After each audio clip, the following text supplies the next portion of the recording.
Suportado sa Regional Association of Development Information Officers in Region 7 o RADIO-7 ang pagpaningkamot sa gobyerno alang sa kalinaw ug kahapsay ug sa sustainable tourism sa rehiyon. Nipagawas ang RADIO-7 og Statement of Support in the Government's Peace Agenda for Sustainable Tourism atol sa ika-26 na RADIO-7 Convention dinhi sa Dakbayan sa Dumaguete. Matud ni RADIO-7 President Risti Villahermosa, tumong niini nga mahiusa ang pagpaningkamot sa tanan, labi na sa mga kawani sa gobyerno may labot sa national interest. It is but proper for the information officers and tourism officers to respond to the public, and will respond in support for these threats as Filipinos.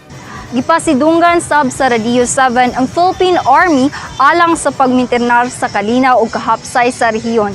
Ingon man ang Department of Tourism sa mga programa niini sa sustainable tourism aron mapreserba ang mga natural tourist spot sa Central Visayas. Sumala sa usa ka opisyal sa DOT, dako ug matabang ang mga Public Information Officer or PIO ug mga Tourism Officer or TO sa pagpalambo sa kalinaw ug turismo. Public information officers and tourism officers, through your dedicated work, the government's peace agenda is communicated effectively, reaching every community member and tourist alike. Kapino sa kagatos ka PIOs ug TOs sang nitambong sa 26 RADIO-7 Convention ug mipahayag sa ilang suporta sa PA, DOT ug PCG. Gikan sa Negros Oriental, kini si Jonah Nicolas sa PIA alang sa MBCV.